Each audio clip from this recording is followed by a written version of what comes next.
On our side. Or the- Usually sometimes it's late turn, but if it's the AHS Yeah. meeting, so that might be that. I'm not sure what that is, but Usually 5 minutes late coming from the library. Yeah. so I suspect that might be. Good call. I remember I was, we all just say people. Sure. Through all the Would take a things. turn. Just formalize the rotation. Historic preservation module. Right. Which round is it now? Sometimes you do so much, you just move into the paid position. There you go. It just never. Hi. Been there, done that. Okay.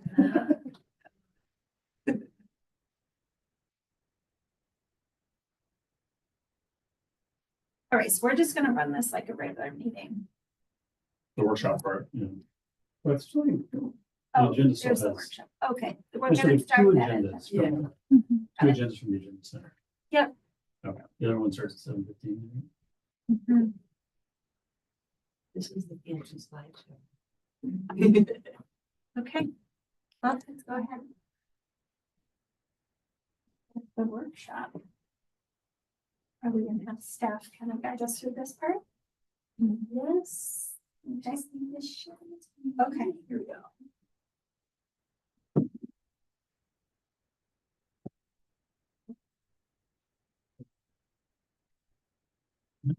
Did you ever visit us in person? I know. I was gonna say, very exciting to see you. Yeah. She's real. Usually it's virtual, but today not so much. I can do it from less than there, so. Oh, okay, yeah. 45 minutes. Gotta commute, sure. Okay. So we'll start with the comprehensive plan review.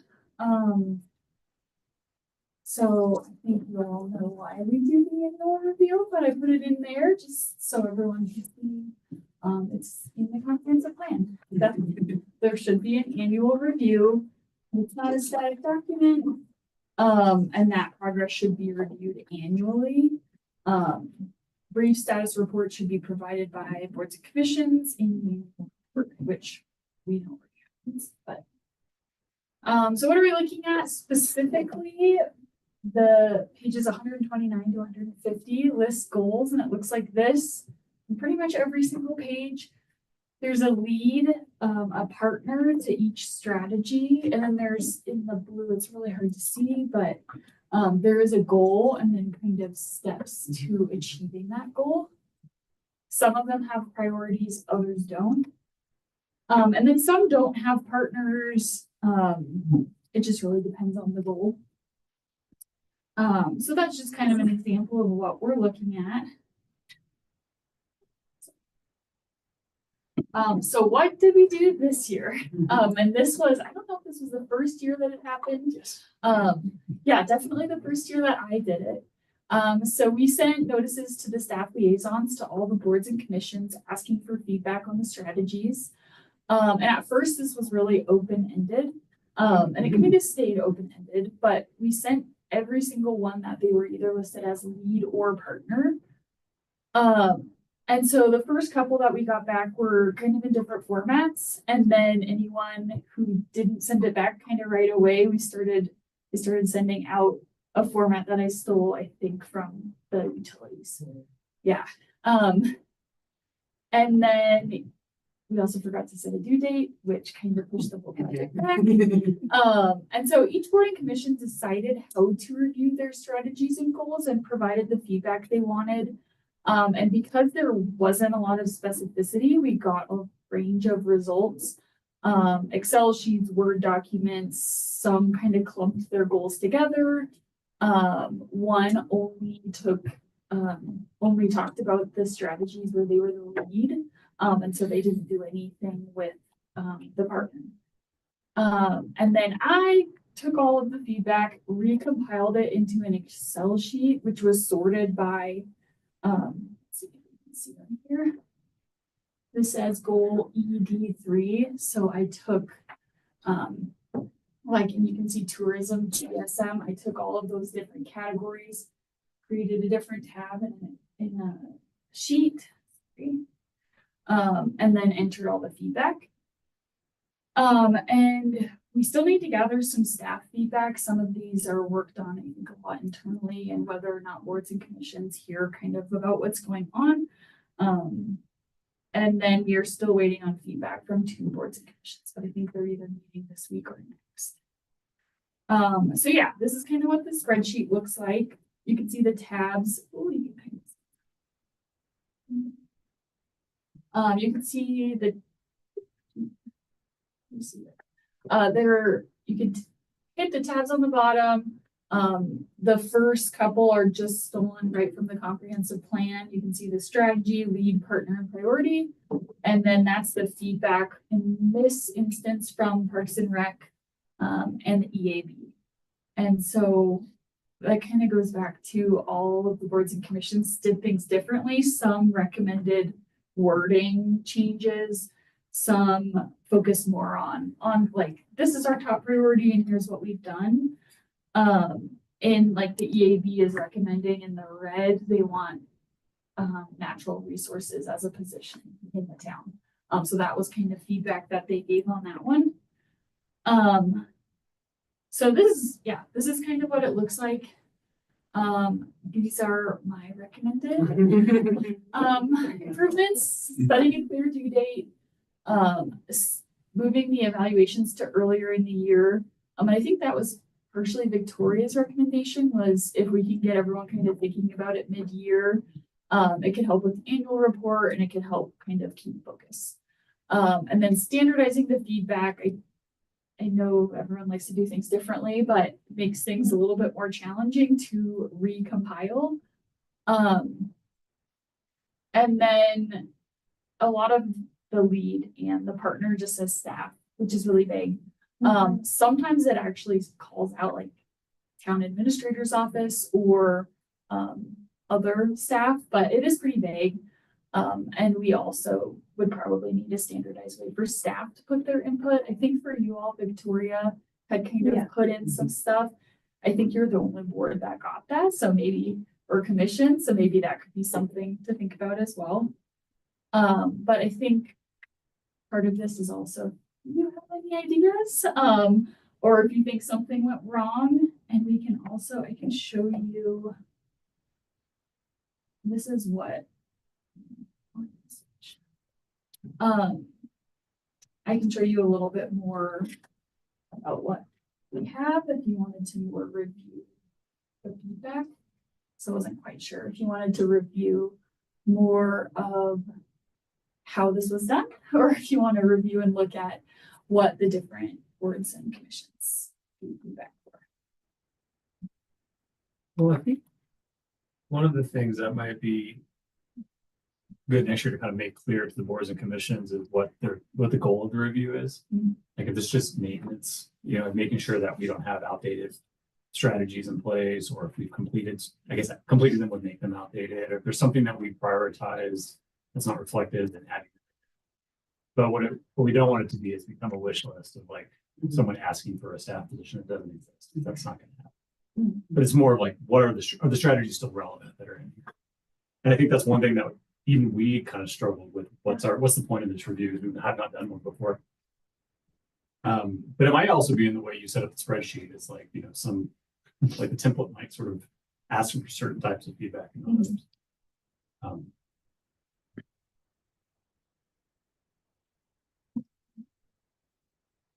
One thought is to, and this may be asking too much, but I don't know if you're familiar with the RACI assessment of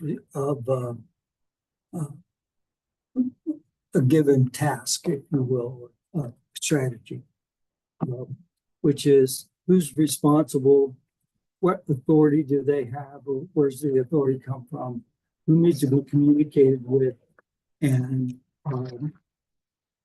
who has opportunity for input. So the RACI, so that I think that would be a little clearer than lead, partner, those kinds of things, so that it's it's a little clearer who's literally responsible. Where does the authority come from for that? Who says yes or no? Who needs to be communicated with between and among the commissions, and then which commissions may not even be partners or leads, but should have input, opportunity for input, that sort of thing.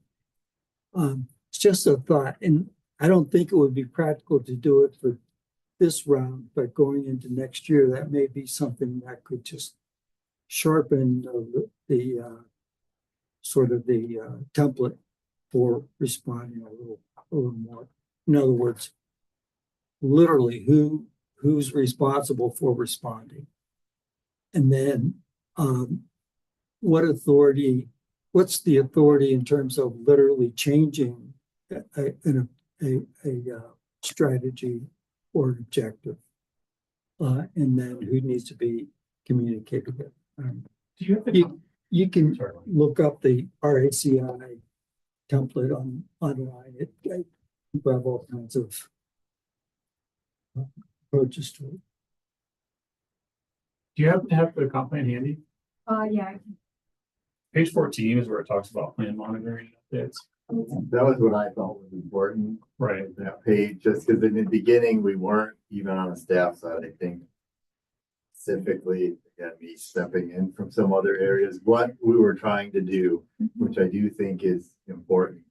And so I thought having that understanding, because there are different there's just a sort of minor review, let's all check in here and there, and then there's a larger, if we need to make some bigger changes. Uh-huh. So I agreed, I thought that was an important page. Totally, you got it right there. So just the progress reports, I can read it too, since it's a little small. It says progress on implementation strategies should be reviewed annually to set priorities to allocate resources.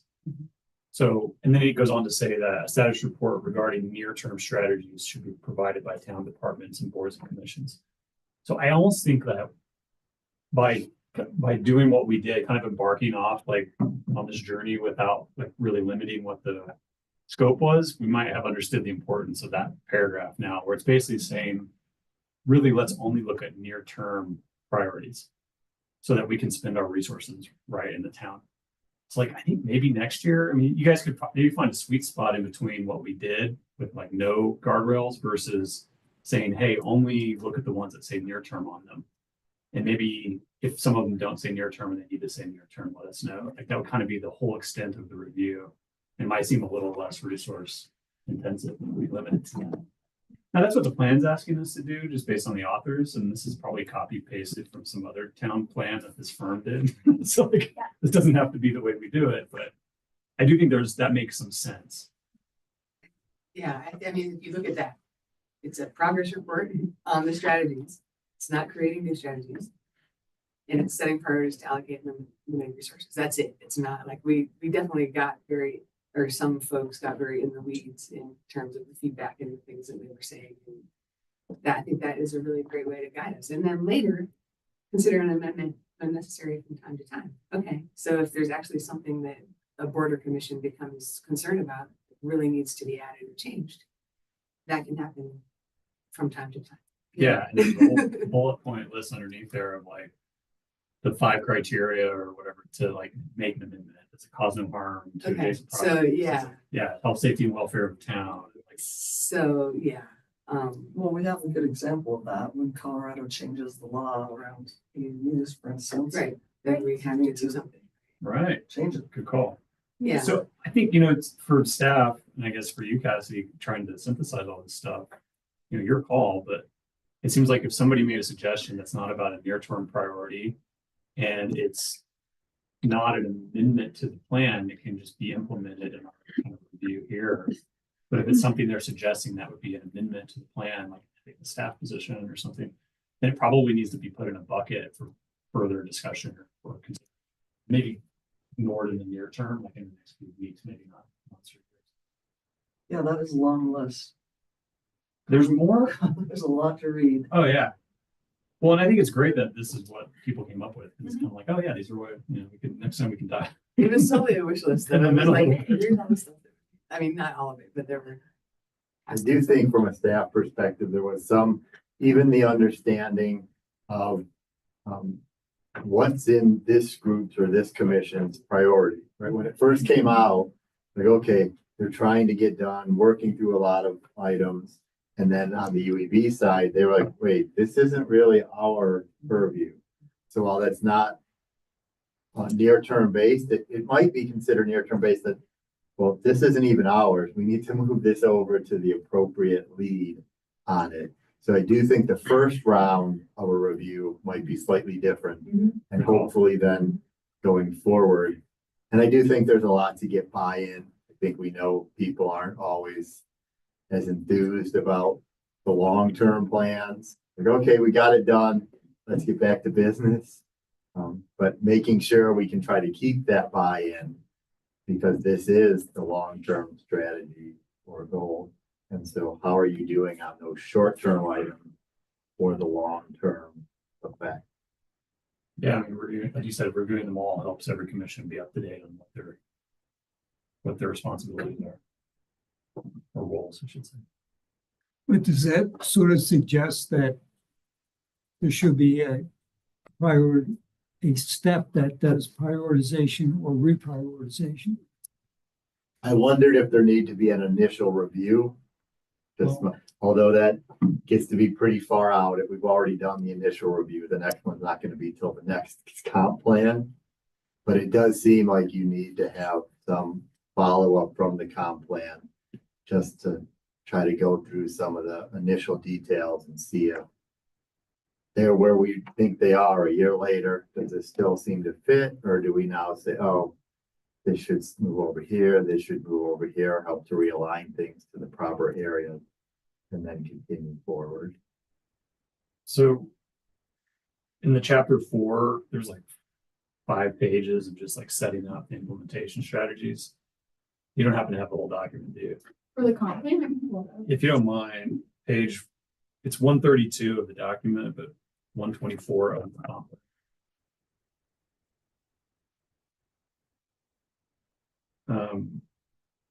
It gives a little bit more information, not like, it's mostly just wording it differently, but I think it's good for us to read it since we're about to go over together how to do this.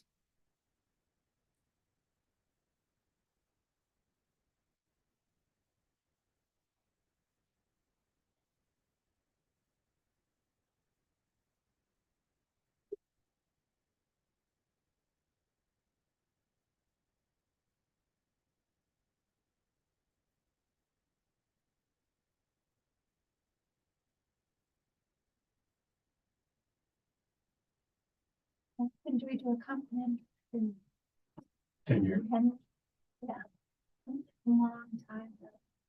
On that, but I hope all the boards and commissions really champion this throughout the 10 years of their term on the board and remind the community how important this exercise is to the town. I mean, I think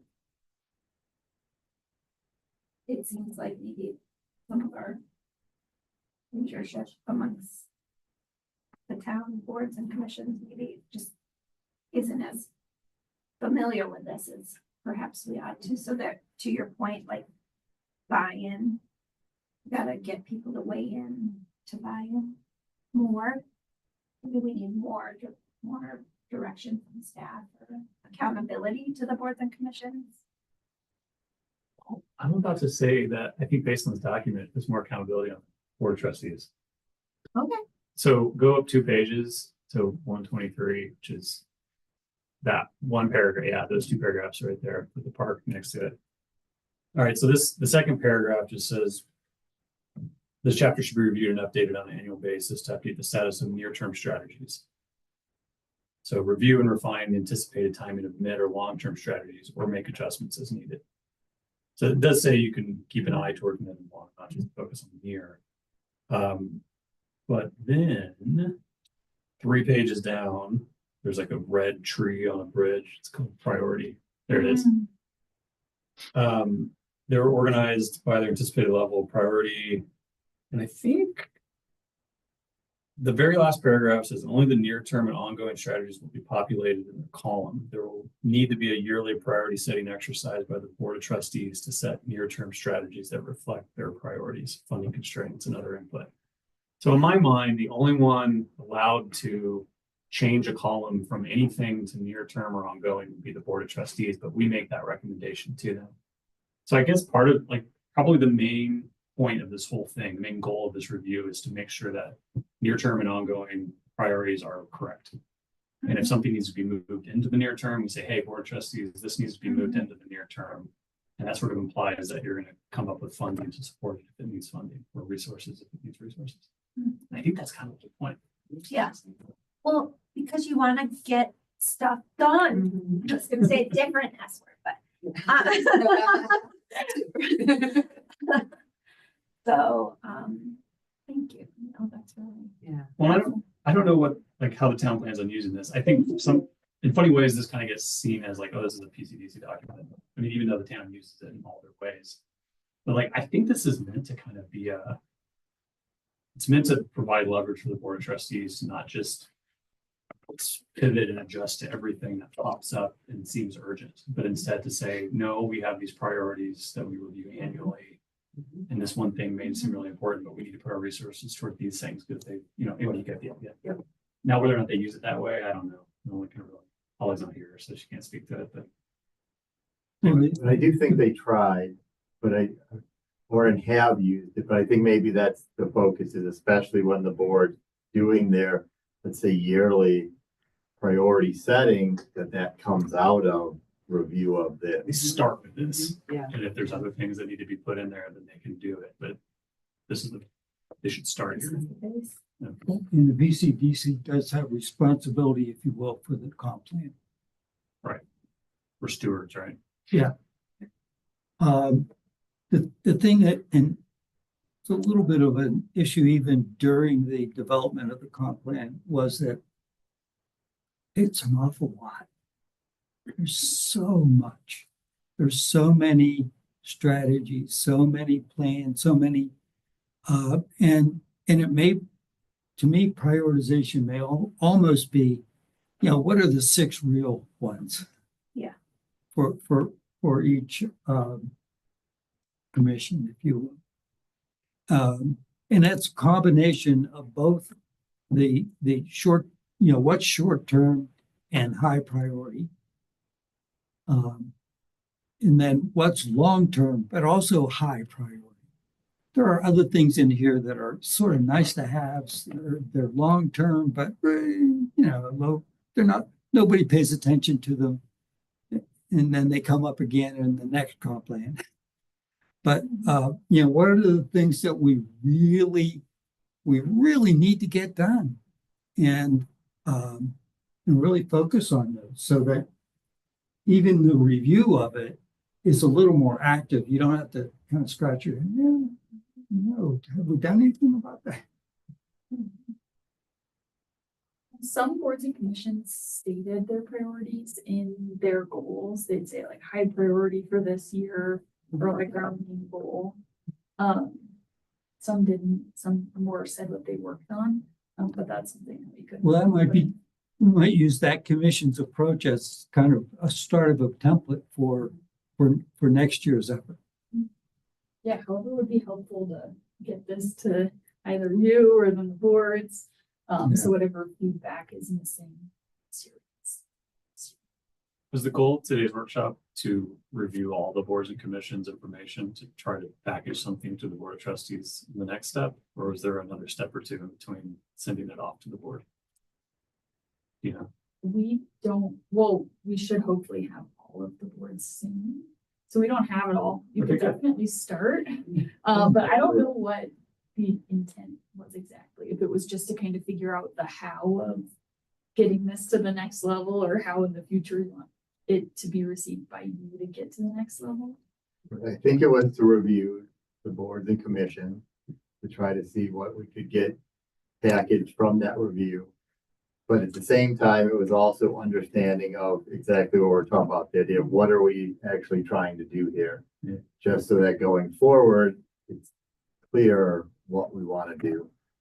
how to make sure it's not quite as big a task just to get started each year. We're putting the basic underlying premise there or. Well, let's say we spin it as a Or positive chart. and just say, like, by not being specific about telling what the boards and commissions to do and returning information to us, we got a lot of good information in different ways.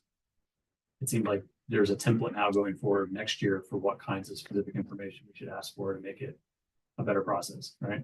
So it's a good thing. Instead It's of the saying, first time, I think, I mean, Yeah. it's a natural evolution, so yes, and that's what you just spoke to, is you kind of have to, like, why are we even on this? And we had that too, it's something that we were leads on, we're like, why are we even on this folder? So that shifting, like that sorting has happened, so next year it shouldn't be quite as Yeah. shifty.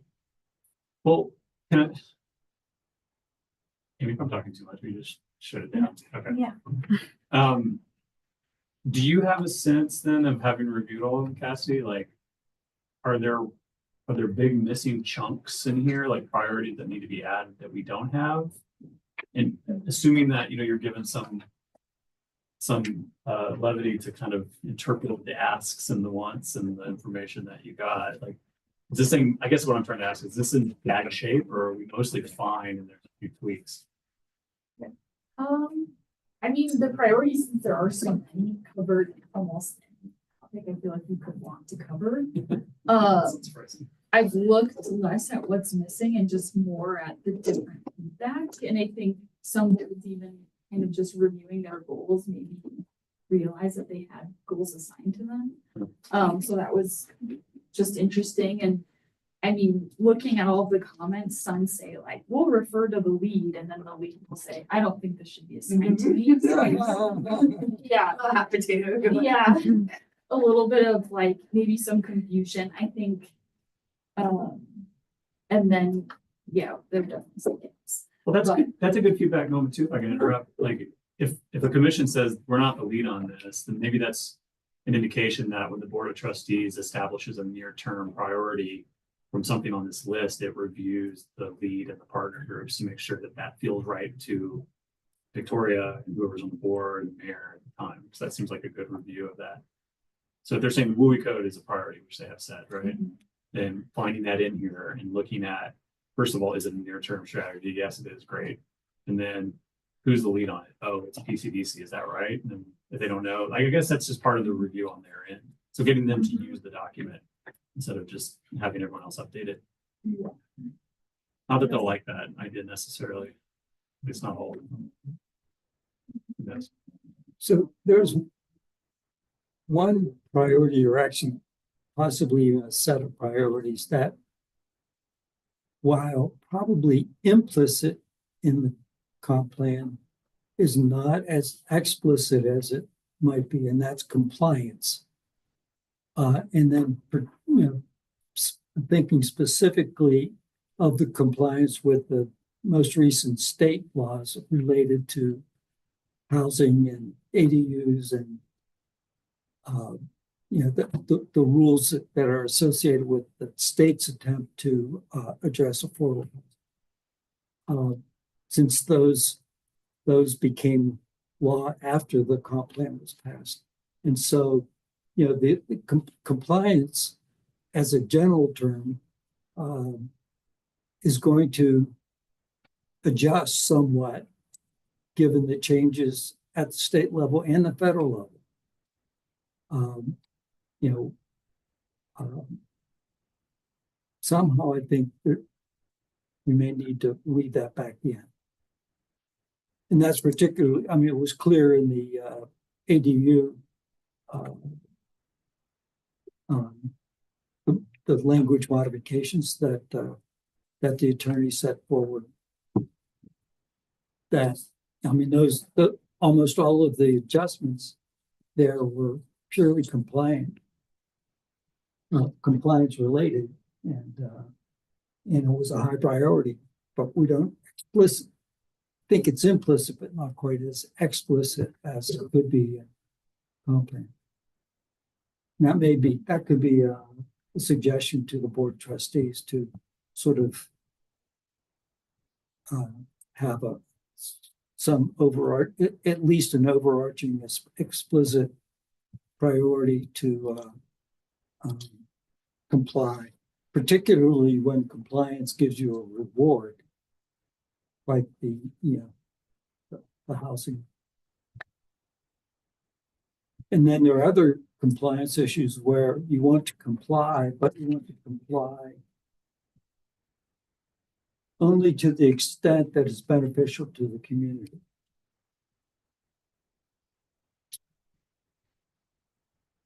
I also wonder about, the board just said they're speaking of priorities, right? Priorities for this year at the retreat. So what was it? Wildfire, infrastructure and housing, affordable housing, was it in that order?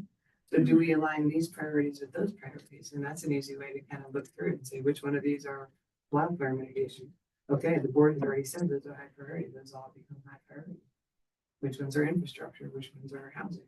And it narrows it down a bit. And if it's just 1 year at a time that we're prioritizing, then it seems like that makes sense to take what they did at their retreat and overlay it onto the comp plan for 1 year at a time.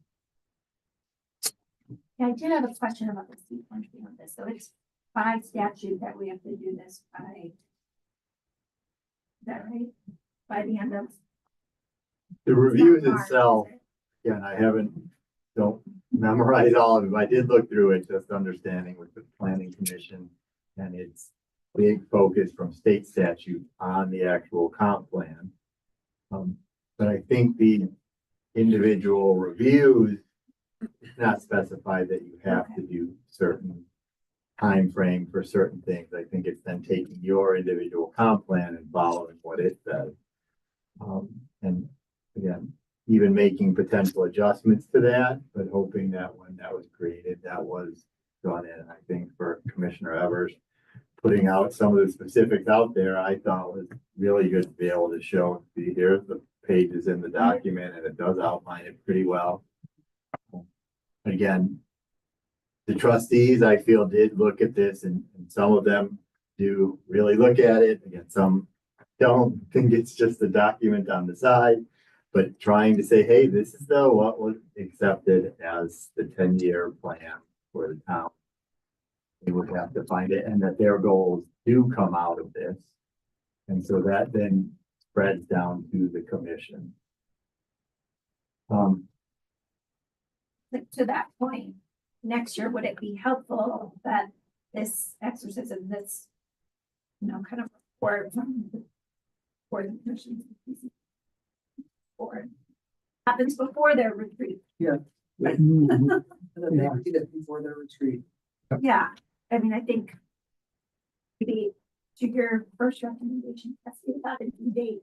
Maybe we shift that kind There is a statutory. I'm not sure whether the right term is requirement or obligation. Obligation being just a little less intense on the 3 mile update, 3 mile plan update, which can be cursory. I mean, there are no specifications as to what should be included in that, other than you're supposed to do an update. But we may want to look at that process and think, how extensive do we want that to be? And do that kind of all at once as a refresh of the comp plan. A reexamination of the Boulder County IGA and the 3 mile plan all at once. It's taking years for us to work through on its own. Yeah. Well, but each year we learn something about it. Are we happy with all those paragraphs, or are there some that we're not as happy with? And I think kind of re-looking at it, and it may not have to be every year, but every 3 years or whatever the 3 mile plan requirement is. And maybe that would actually help prevent quite what we had happen, because it would be more familiar. Yeah, yeah. Yeah, that's one of the issues in that since I've been involved with the town, one of the issues is that familiarity of people on boards and commissions that turn over quite frequently, the familiarity with pre-existing plans. Patients. As far as timeline, I think Victoria even suggested things in before our big budget discussions. And then just reviewing them so that boards know what is assigned to them was just kind of important. I saw on Netherlands website, all their boards and commissions have goals. And I think it says like near term, and then it says like how we measure if we're achieving this, and it has some metrics. So I don't know if we wanted to do something like that, but I just thought that was interesting that the boards, if they ever get kind of like in a position where they're wondering what they're doing, can look back and kind of see, which would be pulled from here. Yeah, it's like one of the things that we did one year with the Arts and Humanities Commission was list the items from the code that is sort of the charter for the Arts and Humanities Commission. And then create a matrix about what is planned and what has been accomplished for the specific assignments, if you will, that the town has given to that board. One of the things that we found, because I was a liaison at that time, and it was like a revelation to most of the board members what the town code said the Arts and Humanities Commission should be focused on.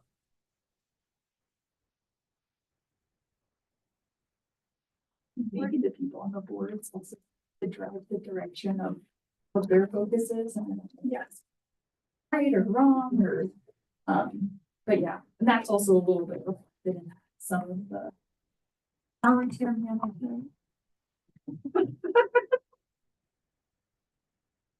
Now, the historic preservation group, we have a list like this of our goals, and then when I saw this, I was like, oh. Now we're probably gonna lose some grant money at the federal level, so maybe our list is gonna get shorter.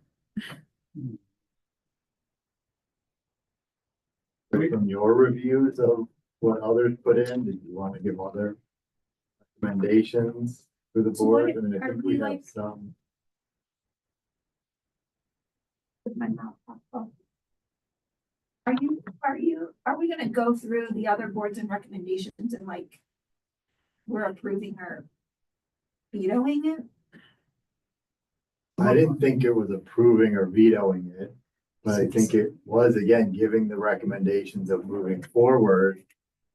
If you see anything in there that stood out as this is concerning, right? Maybe we want, as you've already said, I think we have a good amount of notes of trying to make sure the boards and commissions understand their focus needs to align Okay. with this and with the trustees. And we see some instances where boards and commissions are just on their own topics.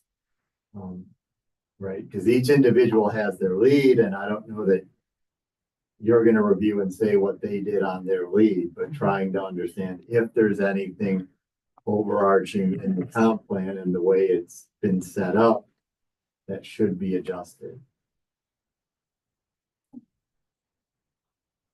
Which I think was, again, I think I had some notes. I think we have, and Cassidy reviewing it too from a staff perspective on what we can put out. We'd say next year, but I think it's really this year that we're gonna try to get them going in the net 3 months later, which I think will be helpful because it's fresher and say, okay, now we've got the first round. Here's what you really want to focus on. Here's an actual document to help you focus on that. So this 19-page, very small font document that synthesizes everyone's comments. I mean, it's really helpful. I don't think we were prepared to review it individually in advance of this meeting, because I personally could say for myself, I didn't know what to do with it exactly. Yeah.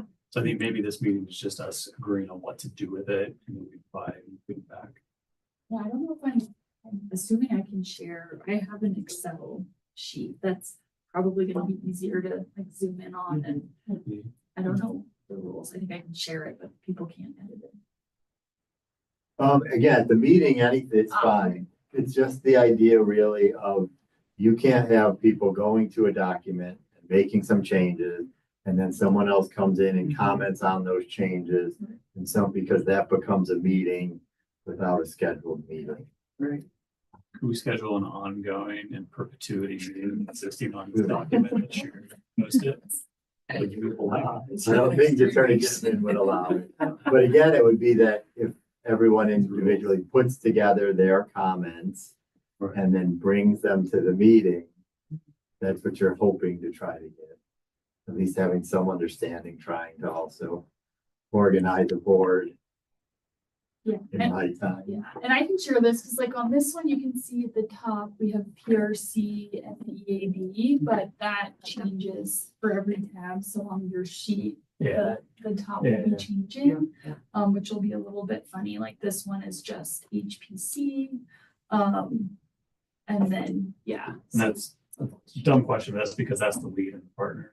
Yeah, and those are who is giving feedback, some of them. And then one of the boards pointed out that for some goals, we have leads assigned to like the school district or the county. Yeah, I saw that. Yeah, so there was a comment that was like, I don't think we should have Tag external. here. Yeah, So any of those are edited to staff, right? If we're just using a generic staff word, because you can't have a school board be a partner in government. So it's staff as a liaison to some other organization, right?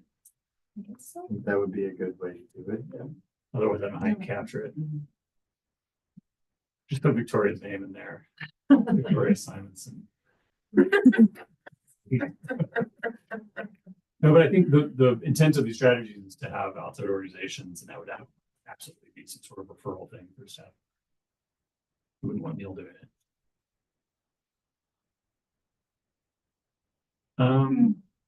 So 20 minutes, kind of, I guess, or 35 if we count till 7:15. We got a lot of information here, and you have some feedback around the process and the template. Is there anything else you could get from us today, like on your agenda or on your wish list of feedback from us as a commission, or did you kind of cover it all? I guess just a recap of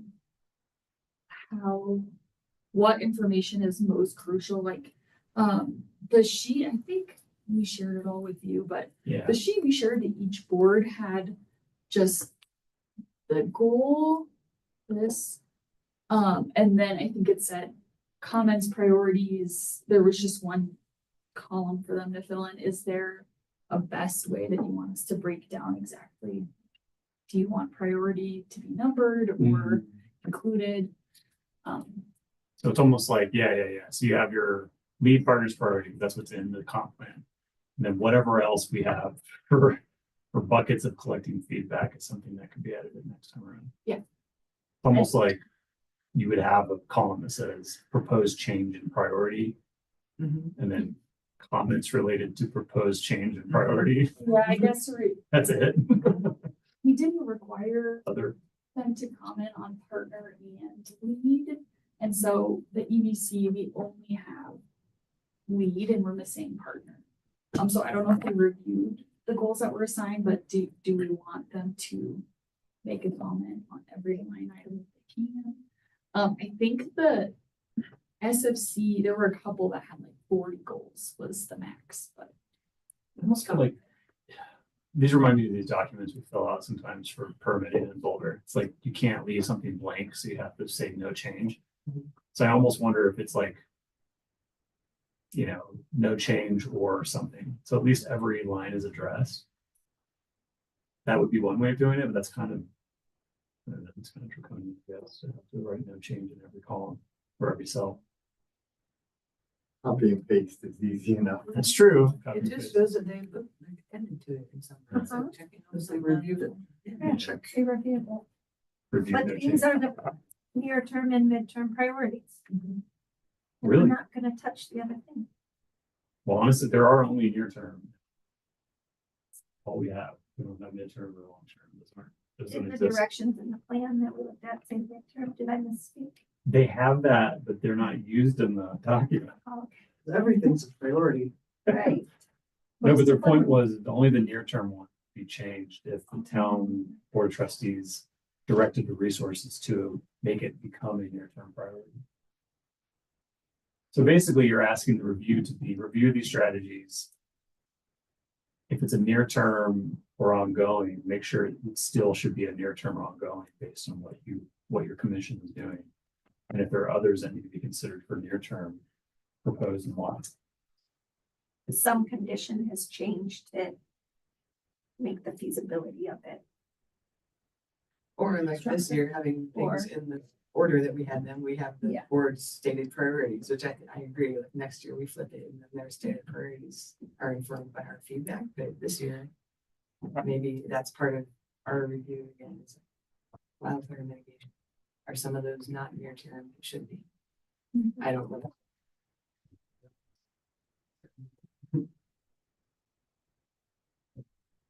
There are too many near-term things in here to be accomplished in 1 year. Yeah. Right. So I'm not terribly worried about it. Not having too many or not enough even. I'm almost thinking like, if there's something that's not in here that should be, like. Prop 123 happened since we did this. Is there something that should be in here because of that? It's explicitly stated, that's not stated. And is that an amendment to the comp plan or not would be a debate to have, but yeah. Or just an overarching reference to need for compliance. Fine, yeah, I was just thinking. You really don't have an option, so it's, you have a priority set for you. But I think it should be stated somewhere. Ongoing priority.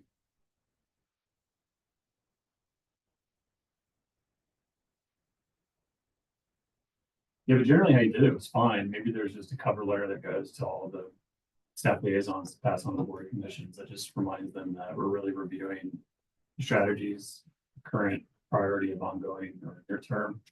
And then to propose whether or not the strategy should be closed out because it's completed, or a strategy is not labeled near term should be labeled near term. I think that's about it. Yeah. And then the comments column for them to write why. And that way we don't get proposals for new staff positions, which I see sprinkled All over. all over this. If we'd have known that was a possibility, that would have been our. You gotta give it to everything them. do, right? It's like, good point. It's there again. That would be useful. Here it Fair is. point. Here it is 25 times. Could get a lot of use.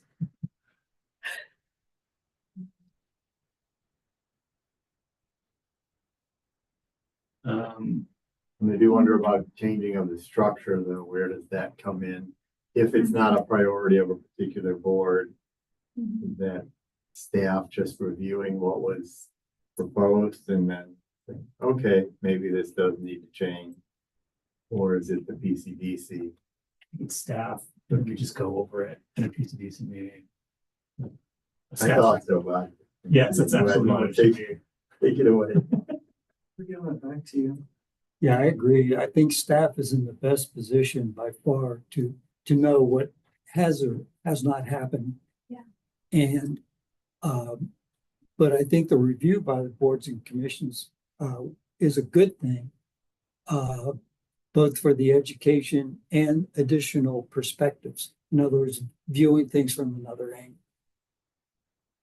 There's the web of staff that, like, you know, if you're the liaison to the EAB, it's like, do you go through an editing process with your board and commission before it goes up to the PCDC, or do you just give them the raw data, which is what they did?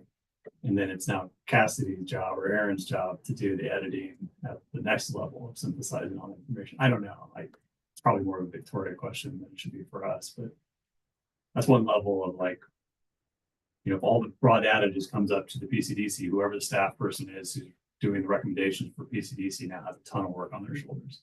Or that could be shared further down if there was editing done further down, but that adds time. So I don't know what the right answer is. But I see that makes sense, that maybe that's a step in there specifically as the liaison reviews what's actually submitted. To try to go through what is staff functionality or changes. Say, well, if this lead should change, that should be a staff decision. And staff is, yes, we agree that maybe this should change. Right. And then what needs to come up to the PCDC for a larger change. The scope police is what I was thinking. It's like this is a really cool idea, creating another staff position, but it's a little out of scope of what we're proposing. Why don't we put it over here in our parking lot of wish list items at the bottom? Yeah. I tried a couple boards through some ideas. Which I probably haven't compiled completely yet, but I tried in other notes, like there is a tab, you could get to it. Is that at the very top, the first page? Yes. Yeah, I saw that. It's kind of So, cool. That's actually really interesting, you know, Good. just as a placeholder, these first 3 lines. Yeah. and the other ones.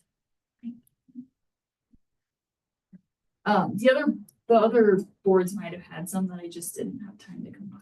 Sure. But those were just some ideas that I wanted to include, but they weren't feedback specifically for items. There's- Yeah, what is this, what are these three? That's just stuff represent? that Cassidy caught is like, they don't really belong in this Oh, review, I but they're see. interesting and they need to fall Okay, somewhere. okay, yeah. But yeah, it's kind of like a filtering of, these are priorities, Mhm. proposal changes and reasons why, and everything else goes to this tab. Yeah, I mean, isn't it inherent that we have to make fiscally responsible recommendations? I mean, there is something in here, I just saw this written so small for me, but in the Parks and Recs, it says we won't bring new facilities on without adequate funding. That kind of.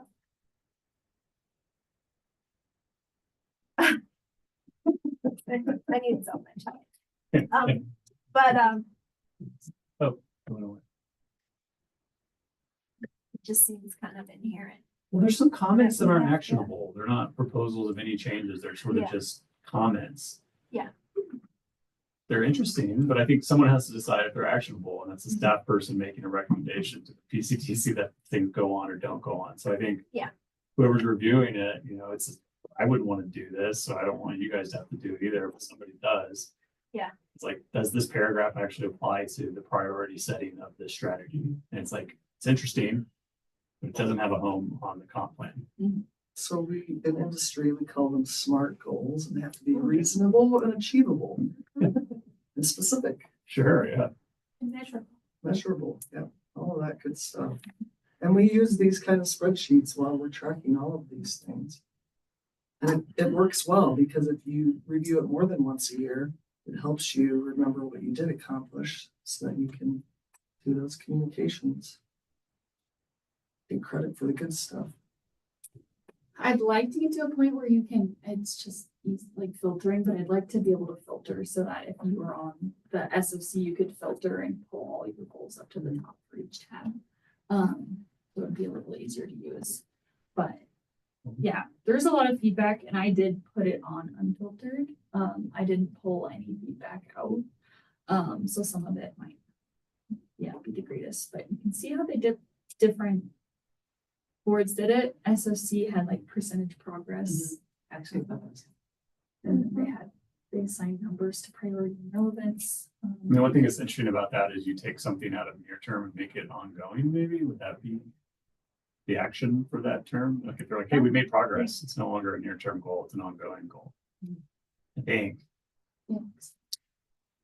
Unless it's something that has a final end. Yeah, I don't know what ongoing means. I don't think they define it. in the comp plan. I don't think they did. Well, it's a beast of a document. Oh, It's it good is. though. I'm impressed that you did it. Yeah, Yeah. Thank you. huge so amount of much. work. Very good. Well, I think it's helpful again, Kathy, for you to do it.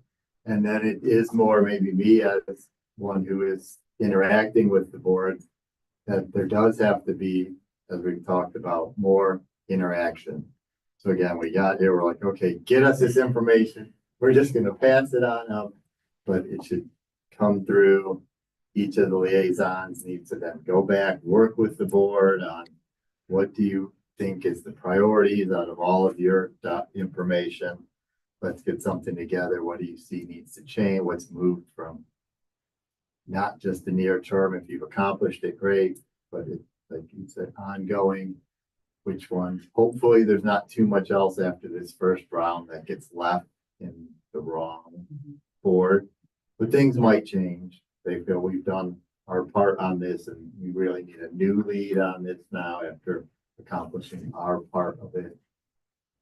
And then have it ready to come back so that the PCDC can then give their recommendations to the trustees so that they're ready to have it for their planning workshop for the next year. So that if we get started on this by August and have it again. Talk maybe July. Says the August review. I know. In some ways, this is the first functional reading of the comp plan. Yeah. It's been I agree published, with that, yeah, Yeah. yeah. so it's kind of cool. Yeah, Let's give ourselves a little grace here. Yeah, I think one thing I kind of took out of this was I know the board has priorities, but I think sometimes some of the boards and commissions maybe don't know how their board or commission aligns with like the 3 priorities of the board. So I think maybe this could give them something to think about or focus on too. I mean, one note for us here in 8 years or whatever it is, when we do this next one, is this stuff exists on page 124 of the document. And we talked about it at the time. We're like, is this a useful, it's a pretty document, like there's a logic and how it's set up and it, it starts big and it filters into smaller, but it's not super easy to use once we have it in hand. And so like, that's just, I don't know, I guess we'll just plan it in our heads for later if we're still doing this in 7 or 8 years, but like having these strategies front and center might be the right move next time, even though it might not make sense to jump right in from a document narrative standpoint, from a function standpoint. It totally makes sense. Yeah, some of the other comp plans, like around the state, range from like 6 pages to 200. Yeah. And, the shorter ones have an elegance to them in terms of ability to have it be a something that's in your mind all the time for everything you do. Whereas 127 pages, I know I can't keep that in mind. One, think of all the people doing development reviews that have to put a presentation together or respond to the comp plan. They're going through a 200-page document with the same goals and priorities spread out over 4 chapters, trying to respond to them too. That's terrible. Yeah, I have like an executive summary. Front first section is the current last section, and then if you want to know why, you can find out why. The bottom line up front. Just have it up there. Yeah, it's like you referenced this, the sources of information, so that if somebody really wants to dig down, they can, but the what you want to do part is in your face from the very beginning.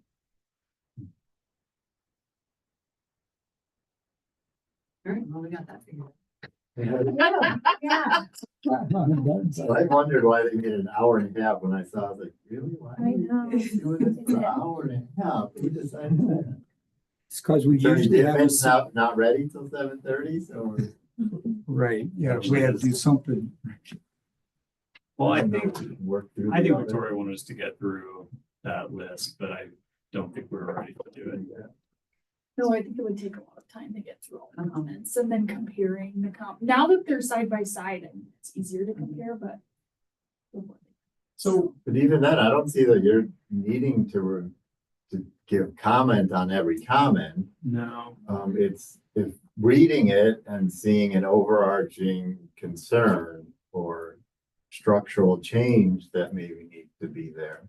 so unless we get more information that's not on your spreadsheet, our homework is to take what you gave us in this agenda, and then assuming we have another workshop 2 weeks from now, the big public hearing. so a month from now.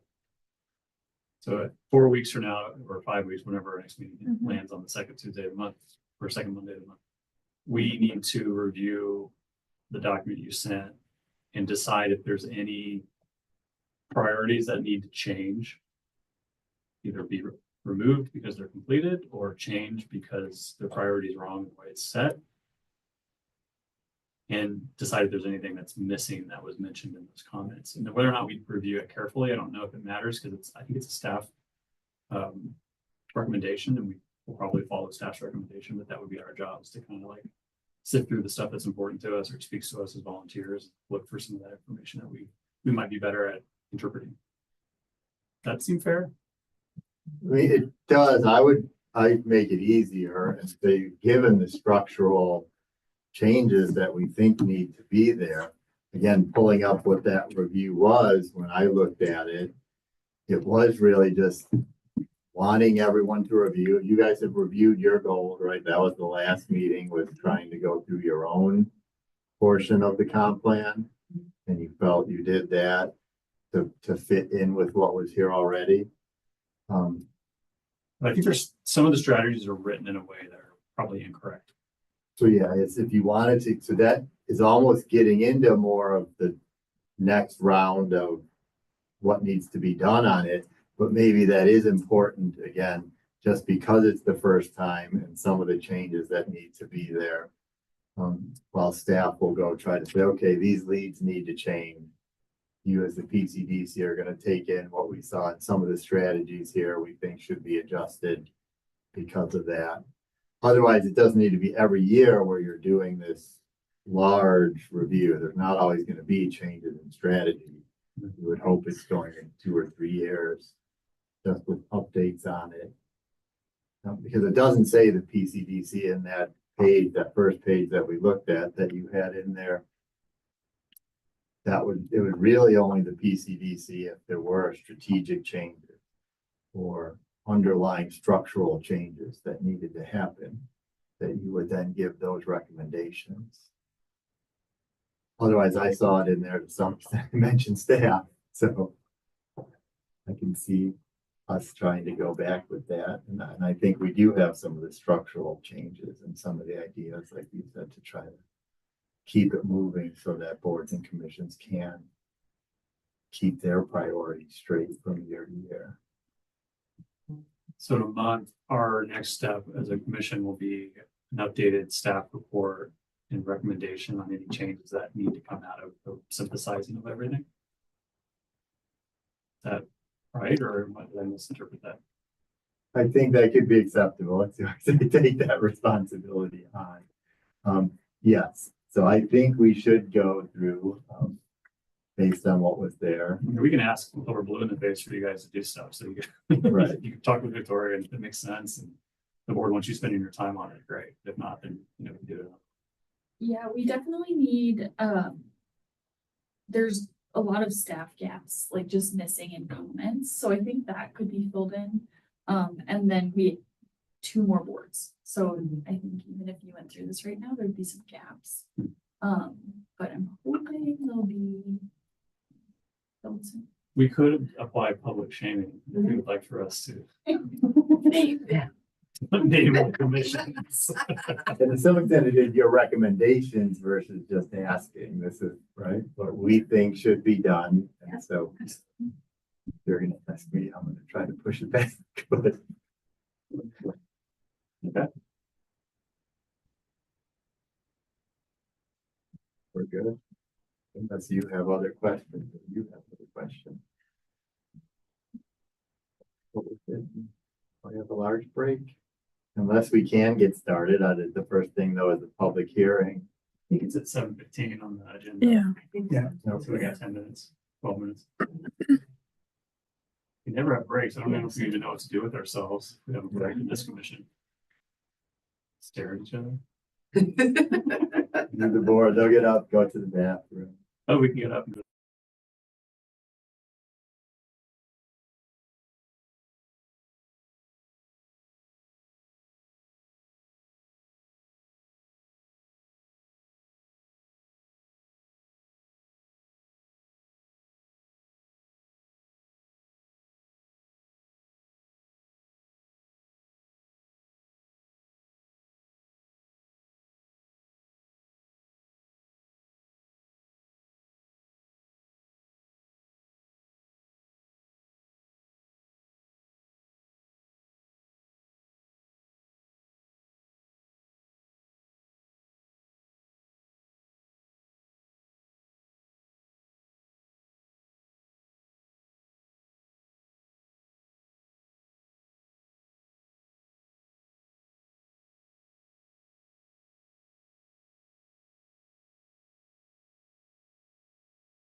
I'll start the video now. Yeah, let's. It's always staff reports. He's on his way in here, right? There he is. It's on the So shall we officially call the public hearing? meeting, the roll call. And Maria, can you call the Chair Schwartz, present? Vice Chair Evers, President. Commissioner Drysdale, Present. Commissioner Knapp, Commissioner Jacobs, Commissioner Wingard, and Commissioner Scott.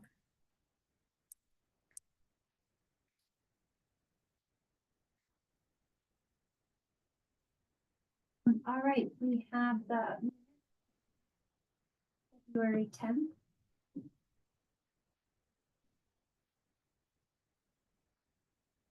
Was minute? Approve agenda and minutes. Oh, gosh. I'm Yeah. sorry. Approve the agenda as presented in the minutes from February 10th. We, motion for both at once, or first the agenda and then. Wait, do it together, separate. They did put them together. Separate.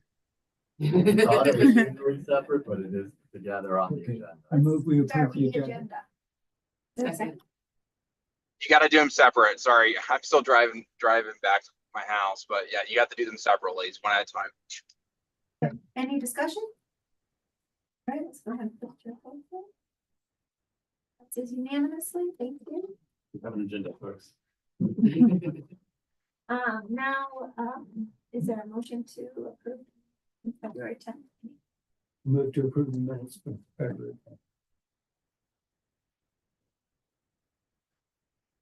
Any discussion? Anything? None? Go ahead and put in our vote, then. That also passes. Yeah. Thank you. Right, I don't think we have any audience business. And then we'll go ahead and move into general business. So our first item is discussion direction to staff on the annual review of the comp plan to the Board of Trustees. We had a robust workshop previous to this public hearing, and I think our result of that is have take the direct.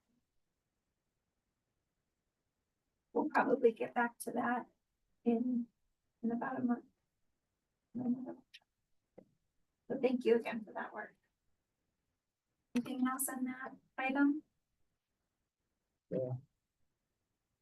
All right, our next agenda item 4.2 is the referral response for EV charger. So remember having this type of item on our agenda before. Is there a staff report on this? Sure, so we have the, Fuel, the name of the company that over the past year, maybe a couple of years, has been working through the process. They received a grant to move forward with providing level 3 or fast chargers, as they're known in the town. It had to do with where they were located on a high traffic route, so they had to be somewhere near the highway. They also had to have some facilities such as a restroom, and near, I don't know if it needed to be near retail downtown, but that was definitely one of the goals for the town in that. So after some lengthy review of trying to determine where that could be placed, there's a lot of back and forth, even with some of the private businesses that are along Main Street. It really worked out, reviews from the trustees and others, that the southeast corner of Sandstone Park, which is right at the corner where the post office is and the fire station, was the one location that really worked for that. So they did present their plan. They needed some variances to the actual conditional use as far as the setbacks went, and some screening that went before the Board of Adjustments. They reviewed that and were thinking of those so that we could move forward onto their next conditional use process. So this is coming before you to see what concerns the PCDC might have in presenting your responses to this proposal to have an EV charging station, which would be in the right of way along Railroad Avenue, 4 charging units right at the very southeast corner there. And then also the big item that was the conditional use is the fact that there's a storage unit that needs to go into the property itself. And so you may remember we had a big process to actually allow EV charging and portions of it in various zone units. So that went forward, all became codified and became code.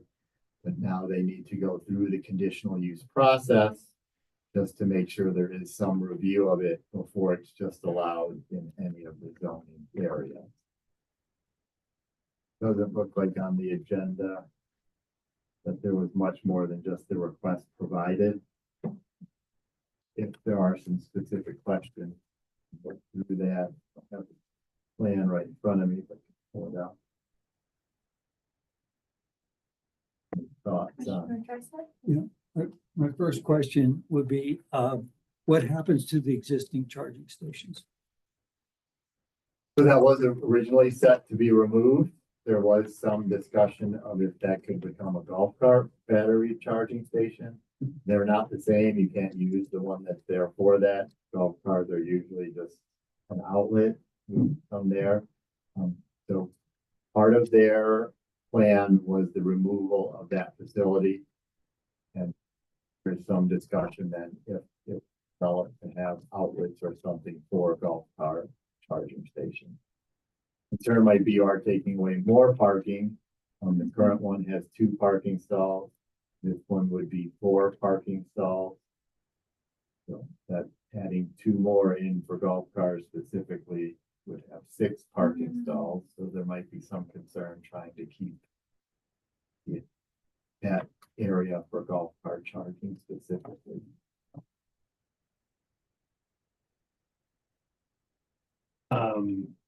Was this a conversion of existing parking spots to charging spots, or is this adding 4 more additional stalls? So it would remove the 2 because it's not in the exact same location. Originally, it was proposed to be right there where the existing charger is. If you're familiar, that's more in front of the Walt Cell Center or the center. So those would be removed and become standard parking and 4 parking. So it's really the addition of 2 more. But are you converting existing stalls, or are they? The existing stalls would become standard parking and you would have 4 new stalls further east. Stalls that are currently parking stalls will Yeah. be converted to electrical charging stalls? Yeah, sorry. Yeah. No, that's okay. Just curious. Yeah. There's not a plan. Because To add more parking. as far as where the structure is located, is there an idea of where it is, or is that a future review, conditional use? No, there is a proposal of where. So it would be Sure, closest, if you can, they probably look at that. is it closest to the fire station? It'd be the first 4 parking stalls to the east at 4th Avenue, 3rd Avenue there. And there's some The type of existing 4 structure stalls. in- And so there will be 4 charge units. These units are bigger than the existing unit, but they will be out in the right of way. And then there'll be what looks like one of the larger transformers that will be in the park with a large square, looks like a transformer, what it big bang and close. That they will be wrapping with the design wrap. Be artistic like we have on the front. Theoretically, this is straight out the door of the post office. It's not really at the corner, more like in line. Can we review that station? Was we gonna go to Laverne Johnson Park? No, I don't remember any for Laverne Johnson. It has gone through a number of reviews, but I thought it was mostly just the board hearing.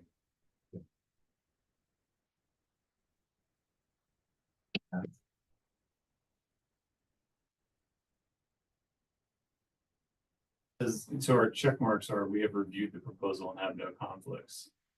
So I just wondering if there's more of a proposal review or if it's just that paragraph in this document that we're reviewing.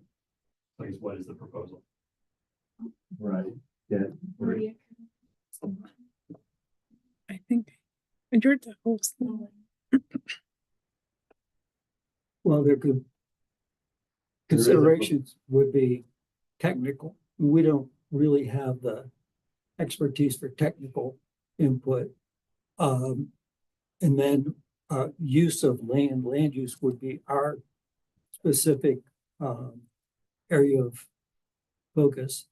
And land use wise, unless there are objections, I mean, I personally don't have any objection to use of that portion of the park, which is not highly used anyway.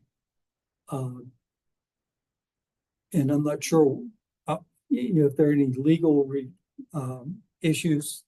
Brandon would have already dealt with that, working with the board, so. Yeah, the only legal issue was the variance that was required for the screening and the setbacks, and so that was already approved by BOA.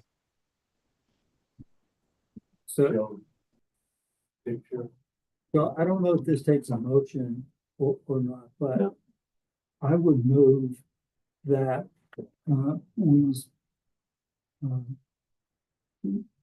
we say that we've reviewed the proposal, verbally, and, based on, feedback from staff about the board's position, and, that we've reviewed it with those perspectives in the proposal and have no conflicts. Is there a conditional use review coming down the line after this has been referred to us? This is for the conditional use review. But we're now currently doing a conditional use review. That's different. Well, Yeah, but that's what I'm saying is that there's nothing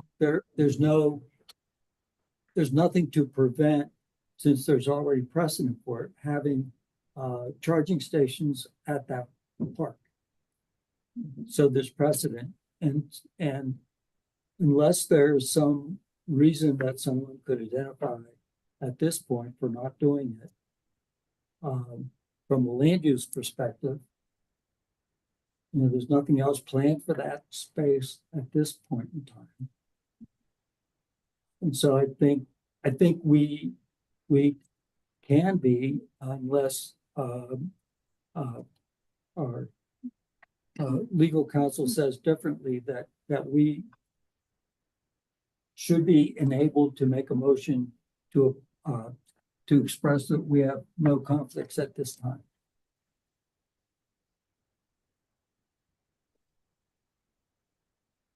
I'm good with. Aaron, Director Kaplan, I have a question. Yeah. Are we just doing a referral here of some kind, or is it coming? Yes, this is the referral application that went out. Okay, so we're not approving the conditional use per se. We're just saying that. Correct, that's true. What the PCDC, if they have any concerns for the referral as this moves forward, which is kind of Okay. strange to me in that then this is going to come before the I think PCDC next for the meeting. public hearing. Yeah, okay. I think that was the important clarification. I think that was in the PCDC's questions, at least I gathered. And I think this is an important clarification to make. Thank you, Brandon. That's perfect. That's what I was wondering. Okay. Okay. I mean, I think if we haven't maybe restructured some parking park recently, the loss of parking spaces could be a concern, but because of that. Maybe this is more appropriate for conditional use, but it looks like, as a referral agency, which is what we are at this point, we can give feedback that is either followed or not followed based on our opinions. Park is generally accessed from the south. Not a lot of access points to it that aren't already covered with something, like spots immediately adjacent to it, or like maintenance infrastructure. Curb and gutter kind of being oddly constructed, but my only concern, just as a citizen here, is just this is one access point potentially to this park that's not utilized currently. There's no trees there. If the park were to be redesigned or bifurcated to an east and a western portion, and consideration was given to like programming the park in a more efficient way than it currently is. Fortunate to have a really big piece of infrastructure. But I don't need to be, I don't want to like throw my body in front of this and say we shouldn't do it. This might keep the park from being used better in the future. Electric vehicles go the way of the dinosaur, and it's not a problem. Can't do that. Probably not, but we don't know how the future works either. I don't think that needs to show up in a referral. That's just between us. That's the only thing that I'll mention.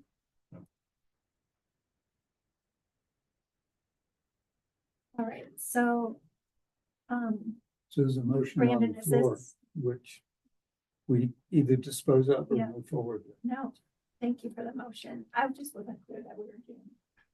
Motion.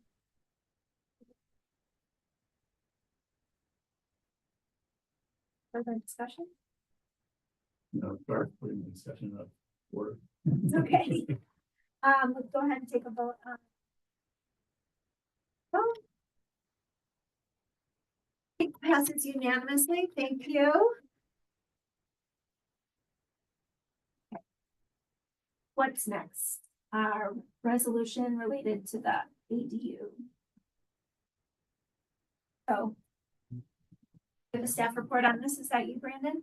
This one's for me. So finally, I made it back to my computer in time, just in the nick of time, to give you a staff report on on the ADU ordinance recommendation. I was just at a city council meeting just previous to this, so busy day for me. So this is an ordinance we are bringing forward to the board of trustees, really in compliance with the state, to bring the code into compliance with the state law that was passed last year. That state law did a number of different things, but the primary objective was to create incentives for the construction of ADUs. Luckily for the town of Lyons, we are way ahead of the curve on this in most other places. So not a ton of changes need to be made. For example, the biggest thing that state law did was it made ADU a use by right in every residential zoning district. We already had that, right? So it wasn't a huge lift for us to, in that regard, to move forward on ADUs. There were a number of other kind of changes that need to be made, though. One of the big ones, was parking. There's kind of a complicated state law section about when you can require parking, when you could not require parking. The other one that was a big change to the current code is owner occupancy. We currently require owner occupancy of the primary unit. That is no longer allowed by state law. And so that had to be changed. And then we made the board of trustees during their work trust made other kind of a number of other recommendations, which they thought would further incentivize the development of ADUs in Lyons. Those are like the size of ADUs, increasing the ability to do size on smaller primary units, and the ability to do multiple ADUs on larger lots. Just a variety of different kind of incentives to further stimulate ADU development in Lyons. And so that is the basis of what this ordinance is about. I will note there are a couple of kind of minor errors that were pointed out to me earlier in this about language things, which I'll get corrected. But that's the intent of this. And I can pull up the red lines and we can walk through it. If there's any specific questions, I'm happy to answer those as I pull those up right now.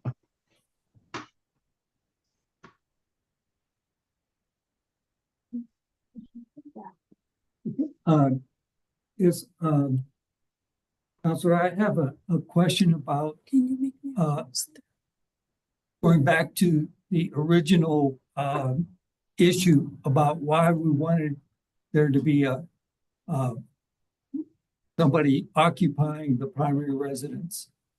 And that being the owner would be the person occupying the primary residence. And that's going away, but our concern was that corporations would come in and buy up houses, build ADUs with them, as. Well, Brandon. Are you guys okay? It went dark in there. You were like right at the apex. Is that common? You built the case beautifully. You're right there. No, he's here. I'm still here. Are you guys okay? Because your camera went off and it seemed like it went dark in the room. Like what, no wind, what? Infrastructure. What? You still talking? Oh, yeah, you still got it. Here, Put the monitors Yeah. on. we turn it on. Right. Can you with the- turn with your- The actual. I think the remote? owl. is The working owl. then. Okay, there Okay. it goes. It makes it, So I never- or that was Brandon. Either way, it's totally fine. Can you guys hear me okay? I went out of the house Over, too. please. Can you guys hear me? Nope.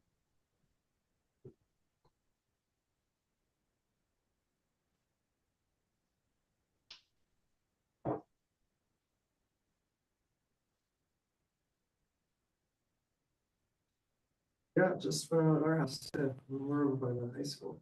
So that's bigger.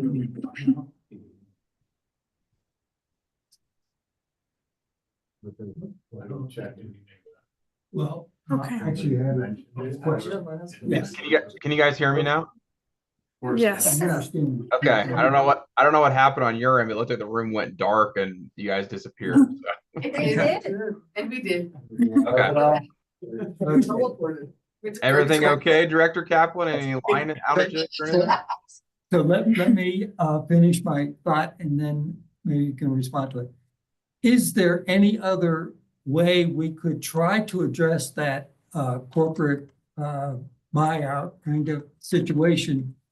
For example, is it possible to do something like the owner should be a town resident within the prior 2 years or something in that effect?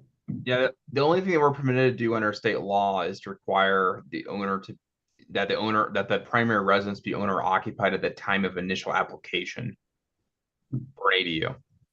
And I believe where the board ended up on that is that they didn't think that even that would necessarily be a preventative measure, and so we got rid of that as well, as if I recall, was the final place we landed on that. And so, the short answer is, pursuant to the restrictions in state law, there doesn't seem to be a good way to limit that, other than limiting the ability to make these STRs, which is still the case, and then taking away the kind of financial incentive to try to, recoup investment through STRs. Okay, yeah. So I understand that, but I believe, at least based on what I've seen in general articles, that that sort of corporate takeover thing has somewhat slowed down. It's not as prevalent, and so probably not as bad a situation as it would have been 3 or 4 years ago. And I would generally agree with that based on my experience in other communities, and where we really saw it was really in the STR market, where corporations were buying up properties to be STRs and not buying up, properties to be ADUs. And if you can't rent out an ADU as an STR, that kind of takes away the ability to recoup costs for the most part, I would think. So that's all I can offer, really in terms of that fear, but it's an understood one and a recognized one. My understanding what's coming down the pipe is a grant program through Department of Local Affairs. If I were to build a ADU and deed restrict it for income, make it capital A affordable as a rental, then I can access funding, a grant program. So I think that also would kind of incentivize, I think, what we're all trying to accomplish. And if we got like 2 of those, they could count towards our 10 Yeah. of. Yeah. So, just as an example, I think where this is going. And there, to that point, there are a couple different grant programs that are kind of associated with this state law. One is for directly to fund local governments to do things to kind of incentivize these. As part of that, us passing this legislation, this ordinance would make us a ADU compliant community, or some acronym or something that's involved in that, and which we would have access to those grant funds, in addition to the ones that are directly available to homeowners. And so the rulemakings on that are still being worked out. DOLA is under a lot of pressure from a lot of different state laws to run a lot of different rulemakings, but yes, there are at least a couple different grant programs associated with this legislation. Attorney Dittman, question about parking. I get that we cannot require new off-street parking. You said with limited exceptions, I'll take that. Is there any exclusion about towns treating their like umbrella zonings differently with parking requirements? So like effectively requiring a parking space per dwelling unit just in the zone without having specifically to do with ADU? So there's a couple, it gets complicated based on the way the state law is written, but essentially, the first thing you need to look at is, does the zoning district or historic district or wherever this property is located, does it require off-street parking, as a thing? And if it doesn't, then you can't require any parking as part of this constructing an ADU. So that's kind of the first, step A, is what type of parking regulations are in the zoning district which the ADU is being constructed. For the sake of argument, we will assume that this property, is in a zoning district which does require there be off-street parking. Probably 2 spots, usually in most cases. What the state law allows you to do is you can designate the existing parking as being exclusive to the ADU. And so that's kind of, where we can require parking is the designating of existing parking. I want to look back through to make sure there's no specific circumstance where you could require new additional parking, but it's kind of a multi-tiered analysis about what sort of parking regulations you can or can't apply. No, that makes perfect sense. That's kind of what I was curious about. Thank you. I know it's not relevant to this particular resolution. Yeah, and I think that where I was, just looking at the language, you can also create, if you don't want to designate an existing parking space, let's say you want to keep your 2 off-street, carport spaces, then you could create a new one somehow to satisfy the requirement. But that's pretty much it. Thank you.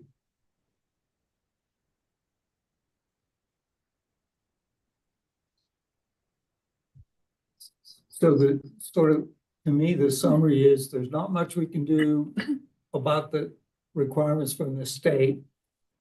And there is the access to grant funding potential. That's correct. And then the only thing I would add to that is the Board of Trustees did do, as they're part of their workshop, some additional things that went above and beyond what the state law required, to further promote ADUs, which I think is really kind of the space we can operate in as part of this. So one of those things, was and that's in section 5, I think it's like C5, where they allowed that more than one ADU could be permitted in certain situations. And so that's something the state law only says municipality can only has to allow for one. We went beyond that, and under certain circumstances you can have additional ADUs. So that's one place where we went beyond what the state law requires. The other thing was size. The state law allows you to be more restrictive on size than what we are proposing here. And so there are some places where we are more generous than what state law allows to be the floor for ADUs. Some municipalities are thinking about pre-approving plans, a couple of ADU plans, so it just makes process go faster, especially for the homeowner who's doing that. I don't know, not part of where we're going tonight, but another practice out there. Attorney, But we could just sort of reinforce the guidance to staff to pursue. Attorney Dimon, one more question. You alluded to it in your summary slide. It used to be in our code if it's not been redlined out, but I'm having a hard time finding it. Do we not have a limit, or excuse me, a requirement about how to enter the ADU, like it had to be visible from? Yes. And is that still there, or was that? Yeah. Yeah, so that's another place where we created, more permissive regulations than what the state law requires, and that was regarding, alley and side entry. I think we required front entry originally, and that was a problem, it turned out, for some ADU applications. So we were proposing removing that, and I'm looking, right now for where exactly that shows up. But that was one of the intent of this, was to take away that restriction. Great. I think that's a good move for Yeah. for the commission, just from my opinion.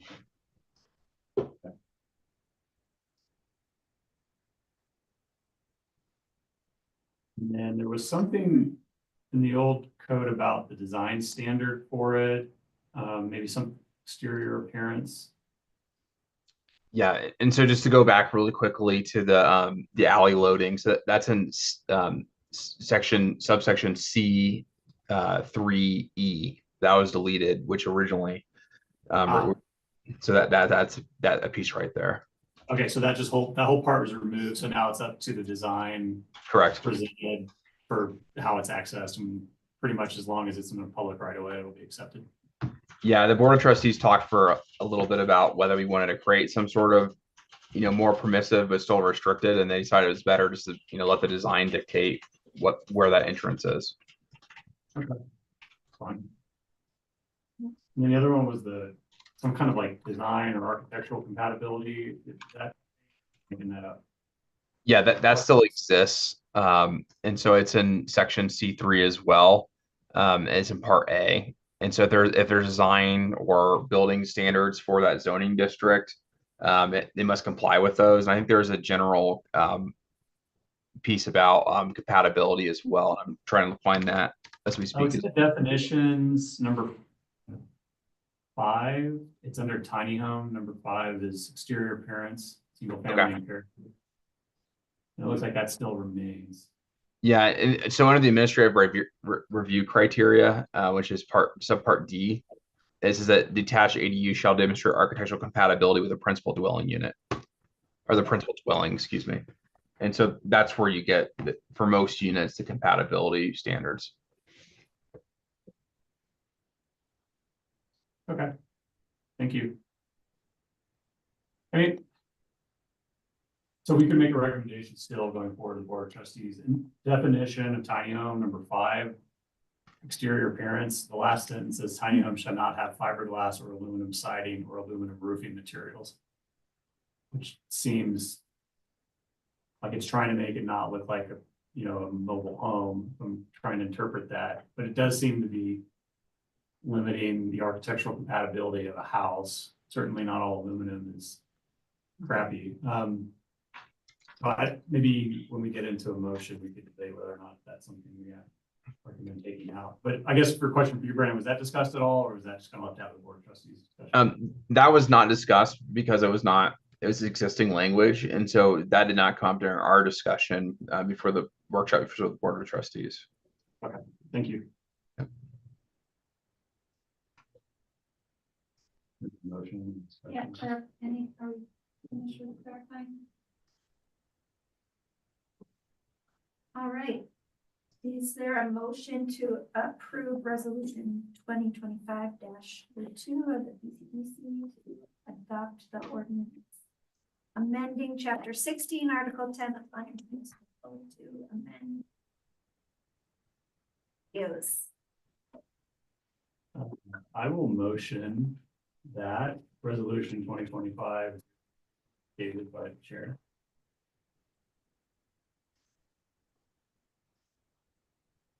Any discussion?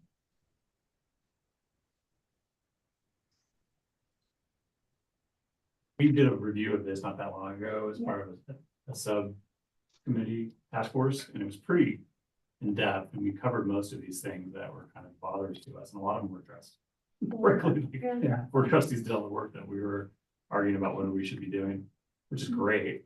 The only thing I have, and it's probably because I'm a hammer and this is a nail because I'm an architect, but I do not like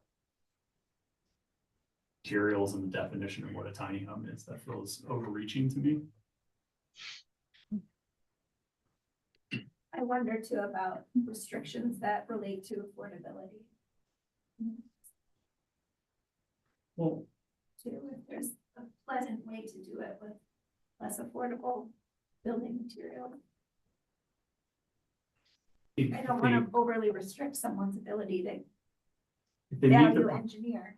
sorry, yeah, I don't mean to interrupt the call. I have a preloaded answer. If a building meets the performance requirements of the energy code and it meets the fire resistance ratings of the building code, everything else that makes it safe and usable and accessible, then there's no reason a material should be limited, in my opinion. Especially with the design standards, it still has to fit. It can't just Exactly. be, In residential world, it's the most, anything anyone wants to do to their house that is safe and performative, they're allowed to do. So I don't like that exists because it doesn't exist anywhere else like it in our code. In commercial districts, it's different. We have an obligation towards our front door and our historic districts and our downtown and all those things. But those homes, I think it's overreaching. I would like to propose that we strike that from the record or from the code, just that one sentence. Tiny homes shall not have fiberglass or aluminum siding. But we lost Brandon. To me, that's a policy issue, you know, for the planning commission and for the board of trustees. You can put those restrictions in if you want to. You can also not put them in. And so tiny homes, ADUs are not specific to the state legislation. That's something we have additional to what most places have. So it's totally within your policy discretion to go either way on that. Now, I mean, would you, maybe as our attorney, would you think it's better just to stick to the script and make this about ADUs and not reach into the tiny home code? Maybe do it later, or do you think it matters? I mean, I think that's again within your discretion. I mean, I don't, if that's the only change you want to make is the deletion of that one sentence, I don't think that's a huge overreach to do that here, to send it, you know, with a message to the board of trustees, we'd like this changed. But we can also say, you know, let's just do, you know, statutory compliance here, and let's revisit tiny home ADUs at a later time when we're just looking at that specifically. I mean, that's a valid policy decision as well.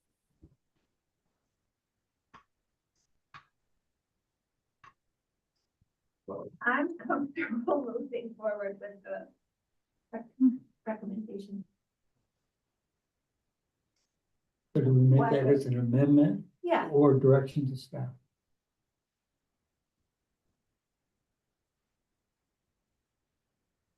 your approval as amended. So if it's amendment, it goes into the resolution going forward, board of trustees. If it's a direction to staff, it goes in as a recommendation to the board of trustees to then amend on when they go through the motion. Right. I would say, Or the way I would phrase it probably is just that the direction of staff that we'd like it known to the board of trustees that the PCDC was concerned with this issue. You know, is we can't say that staff's going to amend it. Staff can't amend this ordinance. You know, only you can at this step. But we can say this is a discussion item that they wanted you to look at. can they make the recommendation to amend their ordinance that goes They can. forward? Yeah, they can. You know, so we can make a amendment and say delete that sentence on materials in the tiny home section, and we would just point it out to the board of trustees that the recommended ordinance before you included also this additional, you know, piece from when we last discussed it during workshop.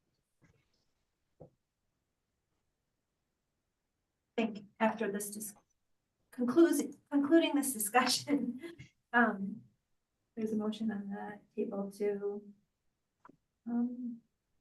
approve this resolution as amended. I don't think we have an amendment. By striking that one sentence. We need the motion to amend. There a motion to amend resolution as Just do it. I'll motion to amend definition item number 5 to exclude the final sentence. Has to do with materials. Is there a second? I'll second. Further discussion? All right, all in favor?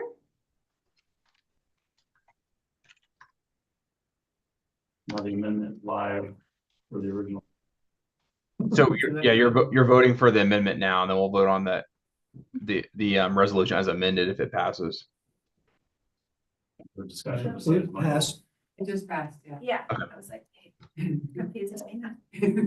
So now, is there any further discussion on the original, motion to approve the resolution? All right, we'll go ahead and vote on it. That also passes. Unanimous.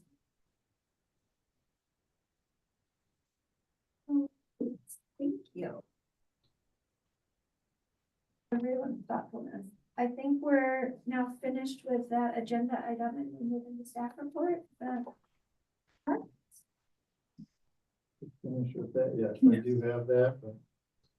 Thank you, everyone. I think that was my only item, so I'm gonna log off now. Thank you. Thanks, Brandon.